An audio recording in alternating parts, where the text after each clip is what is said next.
buat aku kayak merasa I feel free in that.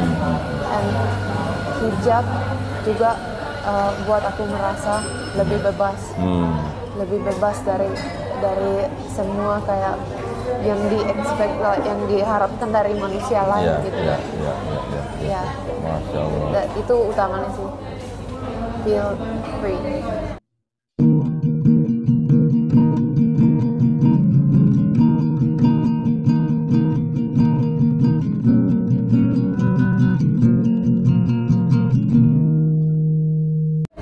Masya Allah. Ya ini kan, ya ini kita bicara santai ya. Kan Laura kan kalau sesama kayak seperti orang-orang Barat begitu, Western gitu, apakah mereka masih melihat hijab itu sebagai sesuatu yang apa ya, tidak fashionable atau bagaimana? Iya, aku pernah punya satu klien yang aku latih. Aku sekarang kan personal trainer. Aku pernah punya satu klien yang orang Australia, yang bukan orang Islam, dan dia punya masalah besar dengan hijabku, dan dia ngekritis terus, dan dia lihat aku lebih rendah gara-gara hijabku, dan apapun yang aku menjelaskan ke dia belum bisa terima. Tidak, dia nggak bisa menerima. Tapi, orang Kristen? Kayaknya nggak terlalu peduli tentang agama sih. Oke. Jadi, tapi begitulah, bagiku aku nggak begitu peduli gitu kan. Memang ya di Australia memang agak keras ya kalau dengan Muslim ya. Saya juga punya teman perempuan kerja di Australia, sudah berkeluarga di sana. Dia juga harus terpaksa tidak menggunakan hijab di kantornya karena karena tidak diperbolehkan. Ya itu sebenarnya apa ya? Bukan bukan kebebasan kalau begitu ya. Itu mereka mikir mereka bebas, tapi justru mereka nggak bebas karena wanita punya kebebasan hanya untuk berbuat sesuatu yang baik untuk laki-laki. Dia hanya bebas untuk membukakan auratnya, tapi begitu dia mau tutup auratnya, itu nggak diperbolehkan. Jadi malah nggak bebas. Iya, sebenarnya kan menutup aurat bagi seorang wanita kan itu kan hak asasi juga kan. Itu kan human rights begitu kan. Human rights. Nah, kalau dilarang berarti kan malah diskriminasi dong. Diambil hak. Iya, betul sekali. Nah, Masya Allah. Nah, terus kira-kira dengan orang tua tidak ada masalah? Alhamdulillah. Alhamdulillah. Dan ibuku sering bilang kalau dia nonton video-videoku pakai hijab, dia sering bilang kamu itu cantik sekali. Masya Allah. Dan ya mereka alhamdulillah nggak. Sudah pernah coba suruh ibu coba pakai hijab? Belum. Coba. Ya, mudah-mudahan dia bisa. Mungkin boleh kirim ke Finlandia satu set hijab untuk ibu, Bu, please try gitu. Mungkin siapa tahu ya. Terus suruh foto kirim ke Laura. Nanti Laura puji, wah ibu cantik sekali, mau gimana? Siapa tahu ya hidayah ya. Itu kan bisa dicoba gitu ya. Kemudian kalau dari papanya bagaimana? Tidak ada masalah?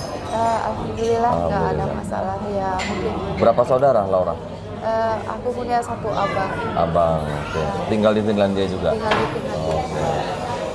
Oh, jadi sekarang kegiatan Laura di Bali ini sebagai personal trainer? Iya, menjadi personal trainer sama latihan sendiri, training sendiri. Oh, bodybuilding ya? Bodybuilding. Itu yang begitu bisa tuh ya? Bisa. Itu perlu ya. Kalau bodybuilding kan berarti kan kita cari six pack kan? Iya. Kalau itu one pack ya itu? 6 months. Oh, 6 months bukan six pack ya itu ya? Bisa kok itu. Berapa bulan tuh kalau yang begitu? 2 tahun ya baru. Bisa kok dijadiin six pack. Oke. Masya Allah. Jadi saya berpikir bahwa Laura sebenarnya sudah sangat comfortable ya dengan Islam gitu ya, karena Laura di Bali istilahnya yang tempat yang heterogen ya, apalagi majority di sini adalah Hindu, tentu saja menggunakan hijab itu juga merupakan suatu mungkin apa ya, tantangan buat diri sendiri ya. Ya, walaupun masyarakat Hindu juga saya tahu sangat-sangat toleransi ya dengan yang lain. Tetapi mungkin dengan teman-teman yang sama-sama dari barat mungkin masih ada ya tanggapan-tanggapan seperti itu ya. Seperti tadi contoh kliennya begitu kan. Ya, kalau orang barat ya mereka sangat diskriminasi sih. Cuman yang aku lihat orang-orang yang benar di kehidupanku, yang benar-benar sayang sama aku, seperti teman-temanku yang orang Finland, yang aku sudah kenal dari umur 5 tahun. Mereka nggak peduli, mereka senang. Apapun yang buat kami senang, kami dukung, kami senang. Jadi mereka nggak pernah diskriminasi. Aku pakai hijab, aku dimanapun mereka pasti senang kalau aku senang. Jadi itu yang aku pelajari, bahwa orang-orang yang sayang sama kita, bahkan sayang sama kita dimanapun keadaannya. Orang yang memang nggak benar untuk kita, ya mungkin mereka bisa jadi punya masalah. Kalau di Finland sendiri sekarang bagaimana? Sudah mulai banyak Muslim di sana? Sudah Banyak, alhamdulillah. Sudah boleh ada masjid di sana ya? Ya sedikit, ya step by step lah. Masjidnya kecil-kecil, biasanya di kayak di basement kayak gitu. Tapi sudah mulai ada, dan aku pernah buat video dalam bahasa Finland di mana aku cerita gimana aku dulu masuk Islam, dan alhamdulillah banyak orang yang komen di situ kalau oh aku nemukan Islam kemarin, oh aku considering aku mau masuk Islam, atau ada orang yang bilang oh aku baru masuk Islam. Jadi ternyata banyak orang Finland mungkin mereka nemukan dari online, sudah mulai masuk Islam sendiri, bukan gara-gara pasangan, tapi memang mereka juga menemukan Islam. Masya Allah, ya oke lah, walaupun karena mungkin mau menikah itu juga tidak masalah, tidak apa-apa. Tetapi kalau bisa menemukan sendiri, kemudian mereka masuk Islam karena kemauan sendiri, bukan karena mau menikah, itu sangat bagus sekali ya. Oh jadi sekarang di Finland sudah mulai banyak Muslim ya di sana ya? Alhamdulillah ya. Ya step by step. Ya. Apa namanya, kalau masjid di sana boleh menyuarakan azan atau tidak? Tidak boleh. Nggak boleh sama sekali ada suara dengar dari sana. Ya mudah-mudahan ya nanti siapa tahu suatu saat diperbolehkan gitu ya. Ya. Oke, udah berapa lama durasi berapa? 30 menit, 40 ya. Oke. Kalau anak bagaimana? Juga mulai belajar Al-Quran boleh? Sudah mulai belajar Quran? Belum. Dia masih 4 tahun. 4 tahun. Tapi dia sudah kenal Allah. Masya Allah. Ya. Laura sendiri sudah belajar Al-Quran? Alhamdulillah. Sudah berapa juz? Jadi Laura belajar Iqra sudah, terus sampai bisa baca Al-Quran. Masya Allah. Habis itu aku belajar tajwid. Aku punya mimpi. Glenn udah belajar tajwid, Glenn. Udah belajar tajwid, Glenn. Alhamdulillah. Iya. Terus? Ya, jadi aku punya mimpi bisa baca Al-Quran dengan suara yang indah. Terus ya begitulah. Punya ayat yang mungkin sangat berarti gitu buat Laura, yang mungkin mau dibacakan buat pemirsa, ada nggak? Mungkin ayat favorit begitu? Ayat favorit ada satu di surat Al-Baqarah. Ya Masya Allah. Ayat keberapa ya? 160. 162? 164 atau 160. Nah, kita lihat. Itu salah satu ayat yang kalau aku baca aku pasti mau nangis. 164. Coba lah, 160 berapa?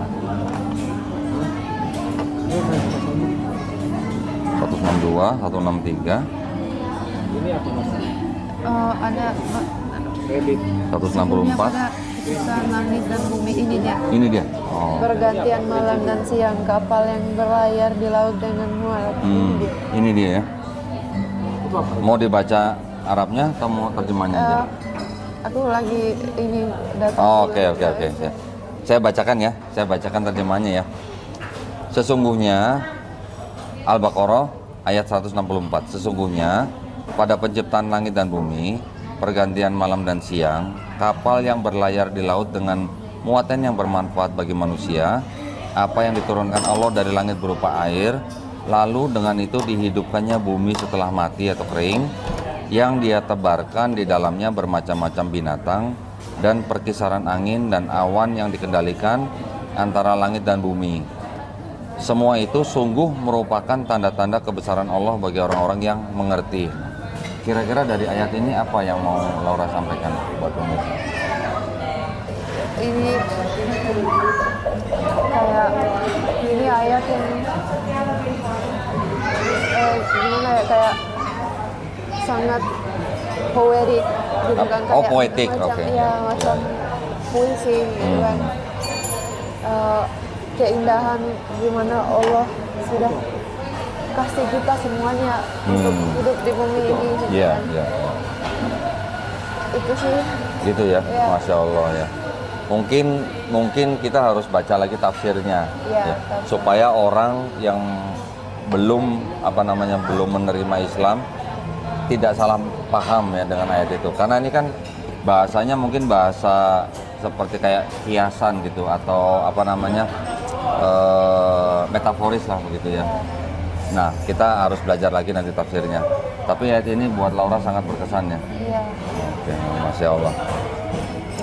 Baik, nah sekarang mungkin apakah Laura punya pesan buat teman-teman pemirsa kita, mungkin untuk yang sudah muslim atau mungkin yang belum muslim gitu, ada yang mau disampaikan buat teman-teman? Mungkin yang mau aku sampaikan intinya di Al-Quran ya. Untuk teman-teman yang mungkin pengen kenal Islam atau orang-orang yang sudah Islam tapi belum hijrah. Ya, intinya semua ada di Al-Quran. Jadi coba cari translation, terjemahan Al-Quran. Terjemahan ya. Ya. Dan baca, coba bertanya sama Allah, sama Tuhan. Ya. Minta Tuhan bimbing, minta Allah bimbing. Dan habis itu coba baca tafsir Al-Quran. Ya. Insya Allah bakal menemukan Insya Allah. jawabannya. Insya Allah ya. Kalau saya dulu waktu mempelajari Al-Quran, bagaimana saya percaya dan yakin bahwa Al-Quran ini benar-benar murni firman Allah Subhanahu wa taala. Dulu saya belajar, alhamdulillah saya mulai dengan ayat-ayat yang sains, mengenai sains ya. Banyak sekali kan ayat-ayat di dalam Al-Quran yang bicara mengenai sains, yang sudah proven ya, sudah terbukti zaman sekarang. Mungkin terbuktinya 50 tahun yang lalu, mungkin terbukti 100 tahun yang lalu, banyak sekali ya. Jadi membuktikan bahwa ayat-ayat yang berhubungan dengan sains di dalam Al-Quran itu sudah terbukti, yang mana sudah disampaikan 1400 tahun yang lalu, dan itu tidak mungkin berasal dari seorang nabi, tidak mungkin dikarang oleh seorang nabi gitu. Itu pasti adalah berasal dari Sang Pencipta. Itu dulu yang saya pelajari. Jadi saya melihat bahwa bagaimana mungkin seorang manusia yang tidak punya alat ya, yang tidak punya alat-alat misalnya mikroskop, teleskop atau apa gitu, bisa menceritakan hal-hal yang terbukti sekarang begitu. Hampir 1500 tahun begitu. Jadi pasti itu dari Allah Subhanahu wa taala. Kalau bukan dari Allah, dari siapa lagi begitu. Ya. Itu yang dulu membuat saya yakin gitu. Oh, ternyata Quran ini memang dari Allah Subhanahu wa taala. Di luar daripada ayat-ayat yang sains itu, ayat-ayat yang bisa kita pelajari, yang bisa kita baca juga semuanya berkata mengenai tuntunan ya, atau perintah atau larangan ya, atau istilahnya guidance lah untuk hidup manusia. Jadi kita sebagai manusia kan bisa melihat bahwa Al-Quran itu adalah manual owner's book ya, untuk manusia begitu kan. Bagaimana manusia hidup berurusan dengan manusia lain, bagaimana manusia beribadah kepada Sang Penciptanya, begitu ya. Itu semuanya kan ada di dalam Quran ya. Setuju sama saya? Iya. Nah, gitu ya, Masya Allah. Nah, ngomong-ngomong suami lagi di mana? Nggak ikut? Suami lagi di Medan. Oh, lagi di Medan. Orang Medan suaminya? Orang Medan. Oh, orang Medan. Orang Medan tinggal di Bali begitu? Iya. Oh, Medan, Glenn. Medan. Ini orang Medan, tapi lagi di mana-mana. Baik, kalau begitu saya mengucapkan banyak terima kasih buat Laura atas waktunya hari ini ya. Bisa berbagi untuk kita di Geraha Mu'alaf. Mudah-mudahan para pemirsa yang menyimak acara ini bisa mengambil hikmahnya ya. Mudah-mudahan cerita daripada Laura ini juga bisa menjadi inspirasi buat para pemirsa ya. Ya, baik para pemirsa, kalau begitu boleh saya tutup ya? Sudah cukup ya? Iya. Ya, terima kasih banyak pemirsa atas perhatiannya. Kami mohon maaf jika ada kekurangannya. Seperti biasa, sebelum kami tutup acara ini, kami ingin mengundang para pemirsa yang mungkin ingin membantu perjuangan dakwah kami ya dengan menyalurkan zakat sodako infaknya, atau mungkin yang ingin berpartisipasi di dalam program wakaf ya untuk tanah yang sedang kami bebaskan di daerah Wonosalam, Jombang, Jawa Timur seluas 6 hektar dengan harga Rp250.000 per meter persegi, dapat mengirimkan ke Bank Syariah Indonesia atau BSI dengan kode bank 451, nomor rekening 111889988, dan bukti transfer dapat dikonfirmasikan ke nomor handphone 0812 3280 2080 atau 0811 188 9181. Semoga partisipasi para pemirsa diterima di sisi Allah Subhanahu wa taala. Amin ya rabbal alamin. Baiklah, kalau begitu kami mohon izin undur diri. Wabillahi taufik wal hidayah. Wassalamualaikum warahmatullahi wabarakatuh. Terima kasih banyak ya Laura ya.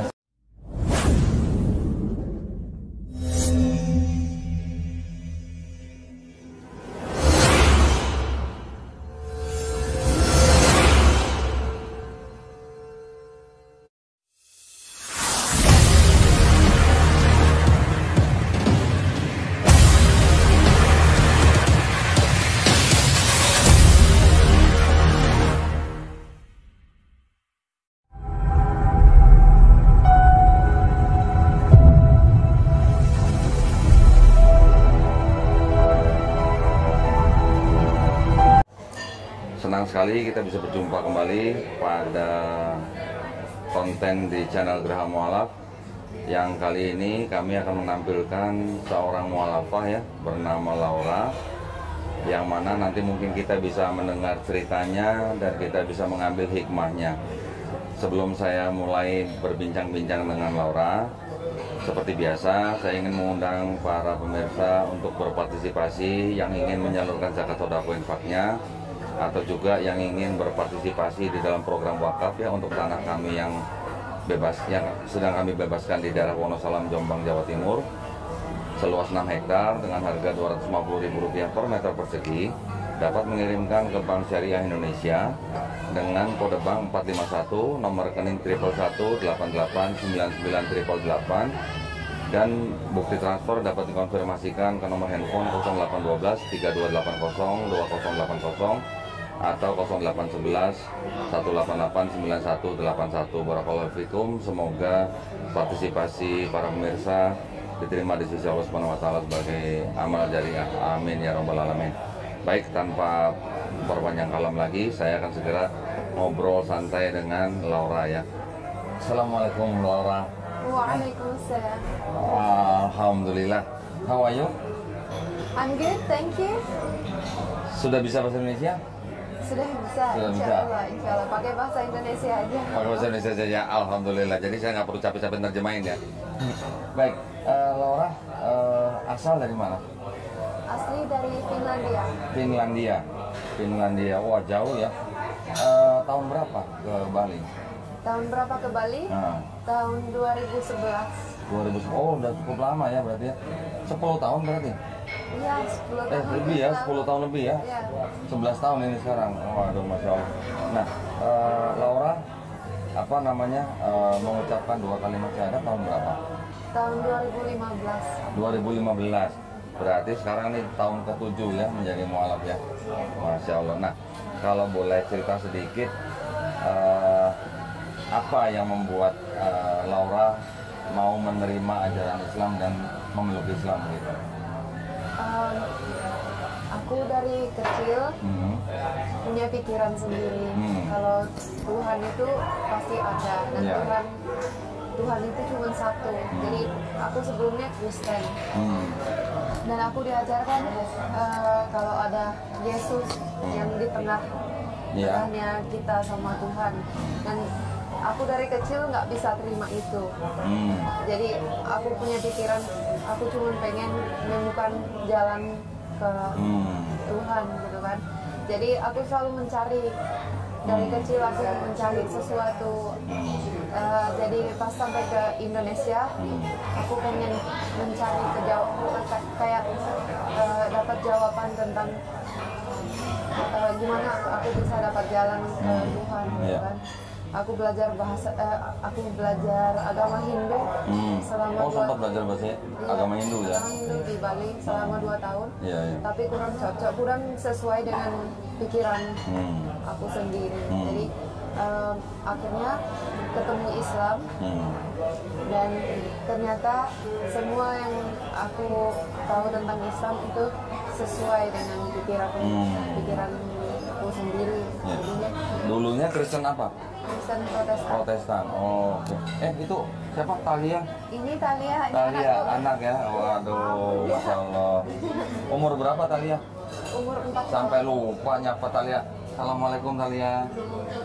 Hai. Oh, sibuk main handphone. Iya. Sibuk main handphone. Oke, jadi dulu dari siapa Laura belajar Islam? Aku dari teman-teman di Bali ya? Ya, jadi waktu itu setelah tinggal di Bali selama 2 tahun, aku dapat kuliah di Inggris. Dan di Inggris aku punya beberapa teman yang orang Islam. Jadi aku mulai tanya sama mereka tentang Islam, dan habis itu aku balik ke Indonesia, aku nanya sama teman-temanku di sini yang orang Islam. Ya, memang di Inggris sekarang Islam tumbuh sangat cepat ya di Inggris ya. Ya oke, mungkin selain imigrasi, tapi juga di sana memang bebas bicara. Kan di Inggris ada yang namanya Hyde Park ya. Iya. Ya. Di Hyde Park itu kan ada satu tempat namanya Speaker's Corner. Iya. Betul kan? Iya. Orang banyak bicara di situ kan. Yang Islam, yang Kristen, yang apapun di situ, yang ateis bahkan ya. Nah, saya ada beberapa teman di sana. Orang Inggris, tapi yang mungkin mereka kelahiran, ada yang Bangladesh, ada yang India. Pernah main di sana? Belum lah. Wah, seru itu. Mereka kalau datang setiap hari Minggu, mereka debat di sana, berdebat. Kristen Islam debat, dan itu memang bebas di sana bicaranya.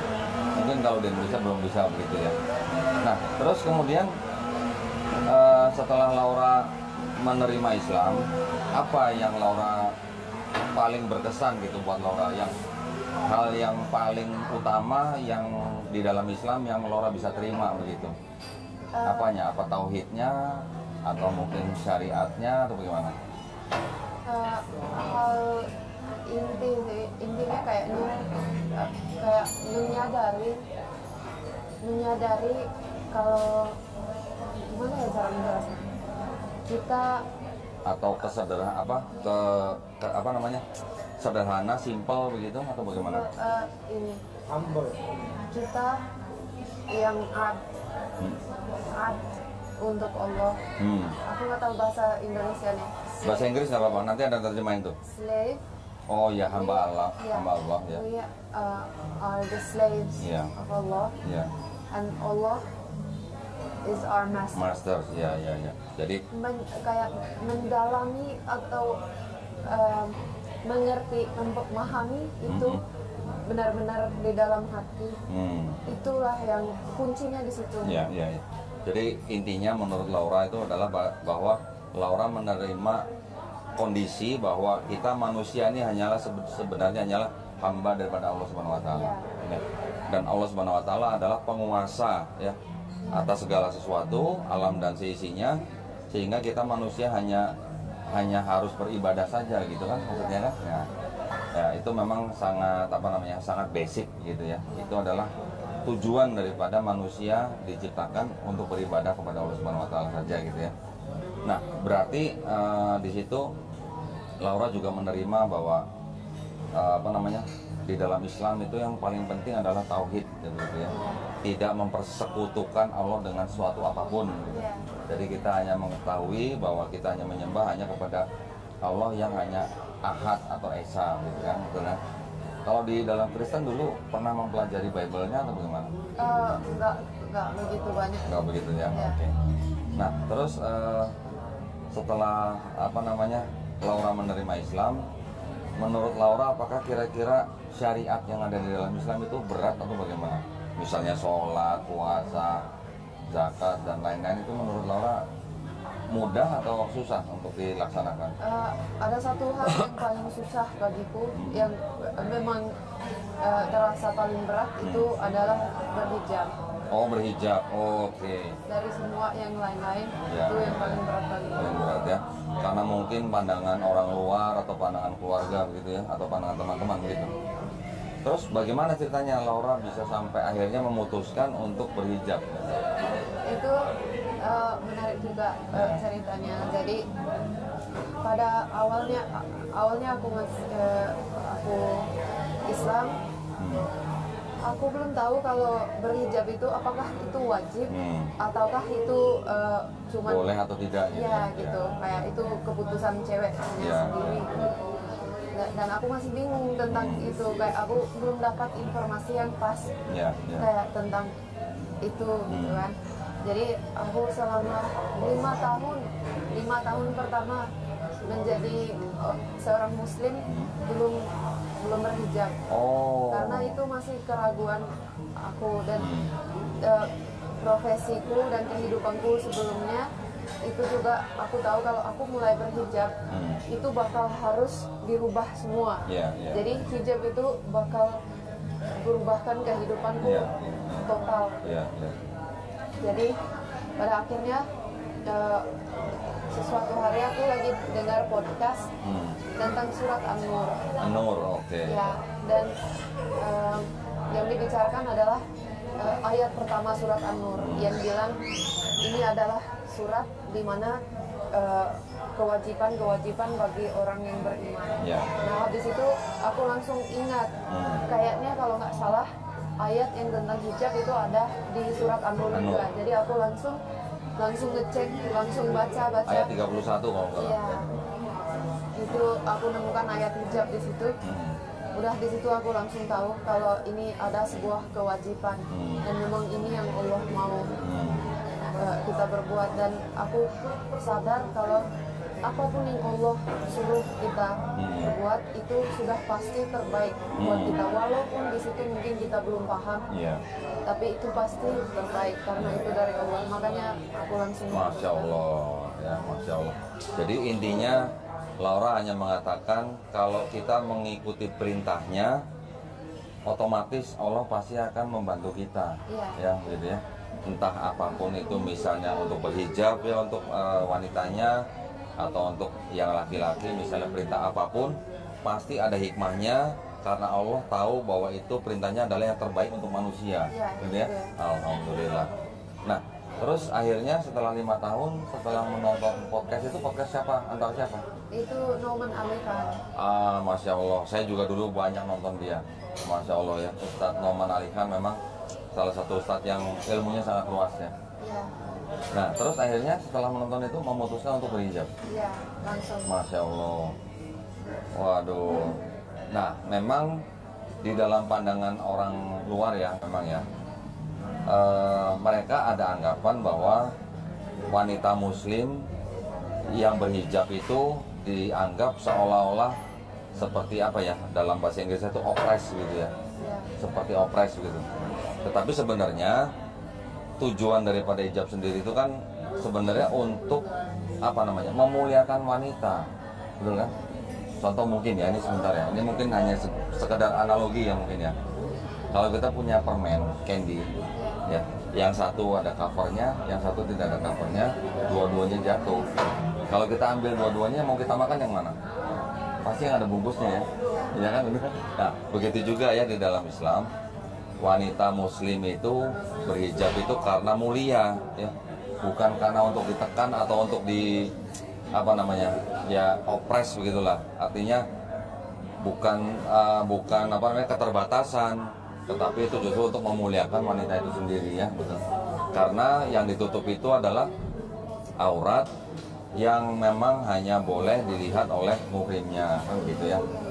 Nah, menarik sekali sebenarnya. Nah, terus dulu waktu baru-baru masuk Islam, tentunya kan mempelajari Al-Quran ya. Bagaimana dulu Laura melihat bahwa Al-Quran ini benar-benar firman Allah gitu? Apa yang membuat Laura tuh yakin gitu? Itu pertama kali, jadi 2 hari setelah aku masuk Islam, aku harus pergi ke Malaysia untuk perpanjang visa. Dan pas aku mau pulang dari sana, aku di pesawat, aku bawa terjemah Al-Quran. Jadi itu aku sudah punya dari Inggris. Dari dulu aku punya itu, tapi aku nggak pernah buka. Jadi aku punya seluruh Al-Quran itu dalam terjemahan dalam bahasa Inggris. Aku nggak pernah buka. Di situ aku bawa. Jadi aku mau baca. Aku mau tahu apa isinya Al-Quran. Di pesawat itu? Di pesawat itu. Dan aku buka. Tapi aku nggak buka dari awal atau dari random lah gitu ya? Random. Jadi random aku buka. Aku mulai baca. Dan masih ingat surat apa waktu itu? Itu aku nggak ingat. Aku nggak ingat itu ayat berapa, surat apa, aku nggak tahu. Masih ingat bunyinya seperti apa? Yang aku baca seperti Allah, seperti Tuhan yang aku sudah dari kecil aku kenal Tuhan. Dia bicara untukku.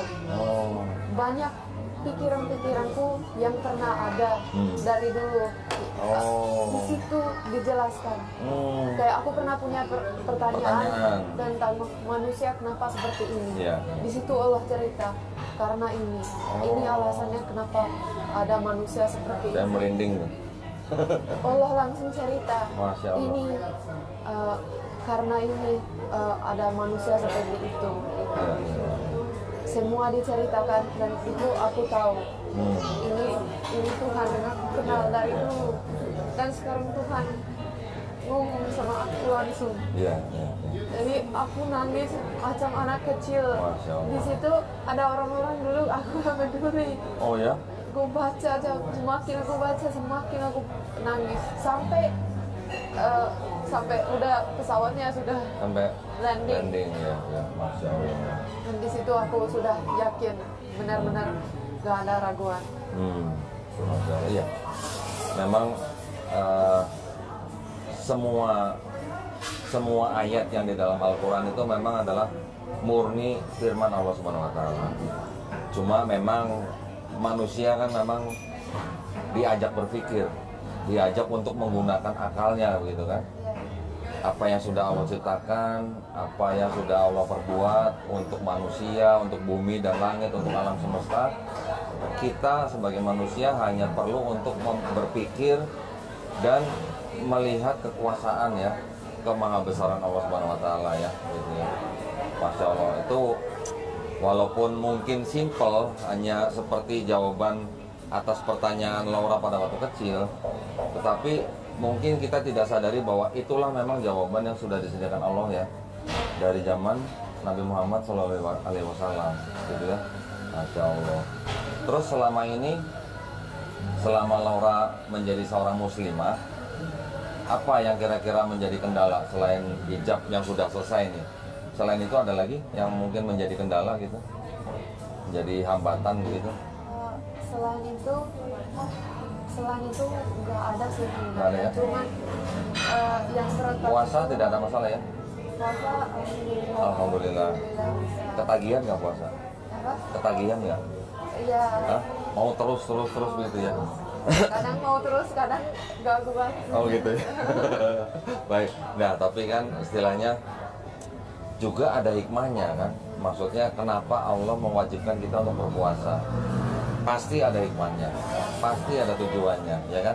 Untuk siapa? Apakah untuk Allah? Bukan. Untuk kita sendiri kan, betul ya? Untuk kita sendiri. Untuk badan kita, untuk akal dan pikiran kita, untuk nafsu kita kan. Itu semuanya adalah semacam kayak apa ya? Barrier lah ya. Batasan supaya kita tidak melewati batas ya. Jadi segala sesuatu yang sudah Allah perintahkan di dalam Quran maupun melalui hadis, melalui Nabi Muhammad SAW, semuanya pasti ada hikmahnya. Itu setuju ya? Nah, perasaan Laura setelah menjadi seorang muslimah bagaimana? Apakah mungkin malu sama teman-teman atau keluarga? Apakah mungkin malah lega atau relief gitu? Gimana? Lebih relief sih. Relief ya? Ya kayak ketenangan, terus merasa bebas, akhirnya merasa kayak bebas saja dan lebih berani. Sudah nggak takut sama manusia bakal menilai aku kayak gimana. Masya Allah ya. Itulah yang buat aku kayak merasa I feel free and hijab juga buat aku merasa lebih bebas dari semua kayak yang yang diharapkan dari manusia lain gitu. Ya. Masya Allah. Itu utamanya sih. Feel free. Masya Allah. Ya ini kan, ya ini kita bicara santai ya. Kan Laura kan kalau sesama kayak seperti orang-orang Barat begitu, Western gitu.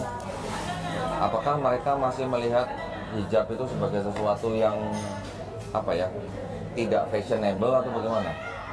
Iya, aku pernah punya satu klien yang aku sekarang kan personal trainer. Aku pernah punya satu klien yang orang Australia yang bukan orang Islam, dan dia punya masalah besar dengan hijabku, dan dia ngekritis terus, dan dia lihat aku lebih rendah gara-gara hijabku, dan apapun yang aku menjelaskan ke dia belum bisa terima. Tidak, dia nggak bisa menerima. Tapi, orang Kristen? Kayaknya nggak terlalu peduli tentang agama sih. Oke. Jadi, tapi begitulah, bagiku aku nggak begitu peduli gitu. Memang ya, di Australia memang agak keras ya kalau dengan muslim ya. Saya juga punya teman perempuan kerja di Australia, sudah berkeluarga di sana. Dia juga harus terpaksa tidak menggunakan hijab di kantornya karena tidak diperbolehkan. Ya itu sebenarnya apa ya? Bukan bukan kebebasan kalau begitu ya. Itu mereka mikir mereka bebas, tapi justru mereka nggak bebas karena wanita punya kebebasan hanya untuk berbuat sesuatu yang baik untuk laki-laki. Dia hanya bebas untuk membukakan auratnya, tapi begitu dia mau tutup auratnya, itu nggak diperbolehkan. Jadi malah nggak bebas. Iya, sebenarnya kan menutup aurat bagi seorang wanita kan itu kan hak asasi juga kan. Itu kan human rights gitu kan. Human rights. Nah, kalau dilarang berarti kan malah diskriminasi dong. Diambil hak. Iya, betul sekali. Nah, Masya Allah. Nah, terus kira-kira dengan orang tua tidak ada masalah? Alhamdulillah. Dan ibuku sering bilang kalau dia nonton video-videoku pakai hijab, dia sering bilang kamu itu cantik sekali. Masya Allah. Dan ya mereka alhamdulillah nggak. Sudah pernah coba suruh ibu coba pakai hijab? Belum. Coba, oke. Mudah-mudahan dia bisa. Mungkin boleh kirim ke Finlandia satu set hijab untuk ibu-ibu, please try gitu. Mungkin siapa tahu ya. Terus suruh foto kirim ke Laura. Nanti Laura puji, wah ibu cantik sekali, bagaimana? Siapa tahu ya hidayah ya. Itu kan bisa dicoba gitu ya. Kemudian kalau dari papanya bagaimana? Tidak ada masalah? Alhamdulillah nggak ada masalah ya. Berapa saudara Laura? Aku punya satu abang. Okay. Tinggal di Finlandia juga? Oh, jadi sekarang kegiatan Laura di Bali ini sebagai personal trainer? Iya, jadi personal trainer sama latihan sendiri, training sendiri. bodybuilding ya? Bodybuilding. Itu begitu bisa tuh ya dia. Bisa. Itu perlu ya. Kalau bodybuilding kan berarti kan kita cari six pack kan. Ya. Kalau itu one pack ya itu. Mana? 6 months. Oh 6 month bukan six pack ya itu ya. Bisa kok itu. Berapa bulan tuh kalau begitu? 2 tahun ya bro. Bisa kok dijadiin six pack. Oke. Masya Allah. Jadi saya berpikir bahwa Laura sebenarnya sudah sangat comfortable ya dengan Islam gitu ya. Karena Laura di Bali istilahnya yang tempat yang heterogen ya, apalagi majority di sini adalah Hindu. Tentu saja menggunakan hijab itu juga merupakan suatu mungkin tantangan buat diri sendiri ya. Ya walaupun masyarakat Hindu juga saya tahu sangat-sangat toleransi ya dengan yang lain. Tetapi mungkin dengan teman-teman yang sama-sama dari Barat mungkin masih ada ya tanggapan-tanggapan seperti itu ya. Seperti tadi contoh kliennya begitu kan. Ya, kalau orang Barat ya mereka sangat diskriminasi sih. Cuman yang aku lihat orang-orang yang benar di kehidupanku, yang benar-benar sayang sama aku, seperti teman-temanku yang orang Finland, yang aku sudah kenal dari umur 5 tahun. Mereka nggak peduli, mereka senang. Apapun yang buat kami senang, kami dukung, kami senang. Jadi mereka nggak pernah diskriminasi. Aku pakai hijab, aku dimanapun mereka pasti senang kalau aku senang. Jadi itu yang aku pelajari, bahwa orang-orang yang sayang sama kita, bahkan sayang sama kita dimanapun keadaannya. Orang yang memang nggak benar untuk kita, ya mungkin mereka bisa jadi punya masalah. Kalau di Finland sendiri sekarang bagaimana? Sudah mulai banyak Muslim di sana? Sudah Banyak, alhamdulillah. Sudah boleh ada masjid di sana ya? Ya sedikit, ya, step by step lah. Step by step. Masjidnya kecil-kecil, biasanya di kayak di basement kayak gitu. Tapi sudah mulai ada, dan aku pernah buat video dalam bahasa Finland di mana aku cerita gimana aku dulu masuk Islam, dan alhamdulillah banyak orang yang komen di situ kalau oh aku nemukan Islam kemarin, oh aku considering aku mau masuk Islam, atau ada orang yang bilang oh aku baru masuk Islam. Jadi ternyata banyak orang Finland mungkin mereka menemukan dari online, sudah mulai masuk Islam sendiri, bukan gara-gara pasangan, tapi memang mereka juga menemukan Islam. Masya Allah, ya oke lah, walaupun karena mungkin mau menikah itu juga tidak masalah, tidak apa-apa. Tetapi kalau bisa menemukan sendiri, kemudian mereka masuk Islam karena kemauan sendiri, bukan karena mau menikah, itu sangat bagus sekali ya. Oh jadi sekarang di sana sudah mulai banyak Muslim dari sana ya? Alhamdulillah ya. Ya step by step. Ya. Kalau masjid di sana boleh menyuarakan azan atau tidak? Tidak boleh. Nggak boleh sama sekali ada suara dengar dari sana. Ya mudah-mudahan ya nanti siapa tahu suatu saat diperbolehkan gitu ya. Ya. Oke, udah berapa lama durasi berapa? 30 menit, 40 ya. Oke. Kalau anak bagaimana? Juga mulai belajar Al-Quran boleh? Sudah mulai belajar Quran? Belum. Oh, belum. Dia masih 4 tahun. 4 tahun. Ya, tapi ya sudah kenal Allah. Masya Allah. Ya. Laura sendiri sudah belajar Al-Quran? Alhamdulillah. Sudah berapa juz? Jadi Laura belajar Iqra sudah, terus sampai bisa baca Al-Quran. Masya Habis Allah. itu aku belajar tajwid. Aku punya Masya Allah. mimpi. Glenn udah belajar tajwid, Glenn. Udah belajar tajwid, Glenn. Alhamdulillah.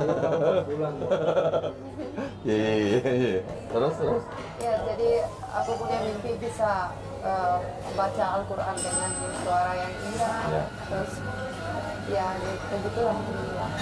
Punya ayat yang mungkin sangat berarti gitu buat Laura, yang mungkin mau dibacakan buat pemirsa, ada nggak?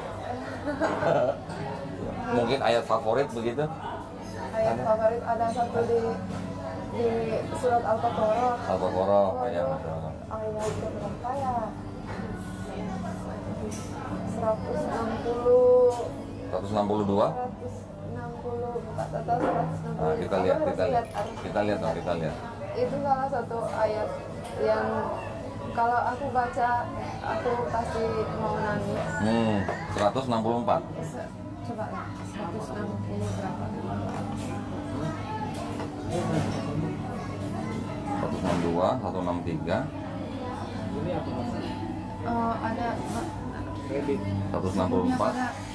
langit dan bumi ini dia. Ini dia. Oh. Pergantian malam dan siang, kapal yang berlayar di laut dengan muat. Ini dia ya. Mau dibaca Arabnya atau mau terjemahannya aja? Aku lagi ini dapat. Oh, oke. Saya bacakan ya. Saya bacakan terjemahannya ya. Sesungguhnya Al-Baqarah ayat 164. Sesungguhnya pada penciptaan langit dan bumi, pergantian malam dan siang, kapal yang berlayar di laut dengan muatan yang bermanfaat bagi manusia, apa yang diturunkan Allah dari langit berupa air, lalu dengan itu dihidupkannya bumi setelah mati atau kering, yang dia tebarkan di dalamnya bermacam-macam binatang, dan perkisaran angin dan awan yang dikendalikan antara langit dan bumi. Semua itu sungguh merupakan tanda-tanda kebesaran Allah bagi orang-orang yang mengerti.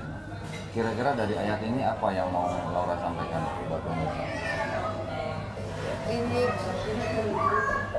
kayak ini ayat yang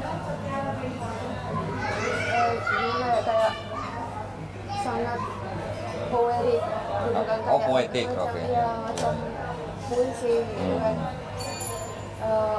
Keindahan gimana Allah sudah kasih kita semuanya untuk hidup di bumi ini gitu kan. Itu sih. Gitu ya, Masya Allah ya. Mungkin kita harus baca lagi tafsirnya ya, supaya orang yang belum menerima Islam tidak salah paham ya dengan ayat itu, karena ini kan bahasanya mungkin bahasa seperti kayak kiasan gitu atau metaforis lah begitu ya. Nah, kita harus belajar lagi nanti tafsirnya. Tapi ayat ini buat Laura sangat berkesan ya. Iya. Oke, Masya Allah. Baik, nah sekarang mungkin apakah Laura punya pesan buat teman-teman pemirsa kita, mungkin untuk yang sudah muslim atau mungkin yang belum muslim gitu, ada yang mau disampaikan buat teman-teman? Mungkin yang mau aku sampaikan intinya di Al-Quran untuk teman-teman yang mungkin pengen kenal Islam atau orang-orang yang sudah Islam tapi belum hijrah. Ya, intinya semua ada di Al-Quran. Jadi coba cari translation, terjemahan ya. Dan baca, coba bertanya sama Allah, sama Tuhan. Minta Tuhan bimbing, minta Allah bimbing. Dan habis itu coba baca tafsir Al-Quran. Insya Allah bakal Insya Allah ya. Kalau saya dulu waktu mempelajari Al-Quran, bagaimana saya percaya dan yakin bahwa Al-Quran ini benar-benar murni firman Allah SWT. Dulu saya belajar, alhamdulillah, saya mulai dengan ayat-ayat yang sains, mengenai sains ya. Banyak sekali kan ayat-ayat di dalam Al-Quran yang bicara mengenai sains, yang sudah proven ya, sudah terbukti zaman sekarang. Mungkin terbuktinya 50 tahun yang lalu, mungkin terbukti 100 tahun yang lalu, banyak sekali ya. Jadi membuktikan bahwa ayat-ayat yang berhubungan dengan sains di dalam Al-Quran itu sudah terbukti, yang mana sudah disampaikan 1400 tahun yang lalu, dan itu tidak mungkin berasal dari seorang nabi, tidak mungkin dikarang oleh seorang nabi gitu. Itu pasti adalah berasal dari Sang Pencipta. Itu dulu yang saya pelajari. Jadi saya melihat bahwa bagaimana mungkin seorang manusia yang tidak punya alat ya, yang tidak punya alat-alat, misalnya mikroskop, teleskop atau apa itu, bisa menceritakan hal-hal yang terbukti sekarang gitu. Hampir 1.500 tahun gitu. Jadi pasti itu dari Allah Subhanahu wa taala. Kalau bukan dari Allah, dari siapa lagi begitu. Ya. Itu yang dulu membuat saya yakin gitu. Oh, ternyata Quran ini memang dari Allah Subhanahu wa taala. Di luar daripada ayat-ayat yang sains itu, ayat-ayat yang bisa kita pelajari, yang bisa kita baca juga semuanya berkata mengenai tuntunan ya, atau perintah atau larangan ya, atau istilahnya guidance lah untuk hidup manusia. Jadi kita sebagai manusia kan bisa melihat bahwa Al-Quran itu adalah manual owner's book ya untuk manusia, begitu kan? Bagaimana manusia hidup, berurusan dengan manusia lain, bagaimana manusia beribadah kepada Sang Penciptanya, begitu ya. Itu semuanya kan ada di dalam Quran ya. Setuju sama saya? Iya. Nah, gitu ya, Masya Allah. Nah, ngomong-ngomong, suami lagi di mana? Nggak ikut? Suami lagi di Medan. Oh, lagi di Medan. Orang Medan suaminya? Orang Medan. Oh, orang Medan. Orang Medan tinggal di Bali begitu? Iya. Oh, Medan, Glenn. Medan. Itu orang Medan, tapi lagi di mana-mana. Baik, kalau begitu saya mengucapkan banyak terima kasih buat Laura atas waktunya hari ini ya. Bisa berbagi untuk kita di Geraha Mu'alaf.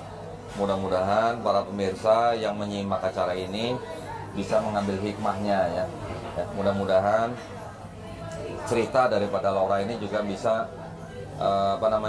menjadi inspirasi buat para pemirsa ya. Ya, baik para pemirsa, kalau begitu boleh saya tutup ya? Sudah cukup ya? Ya, terima kasih banyak pemirsa atas perhatian.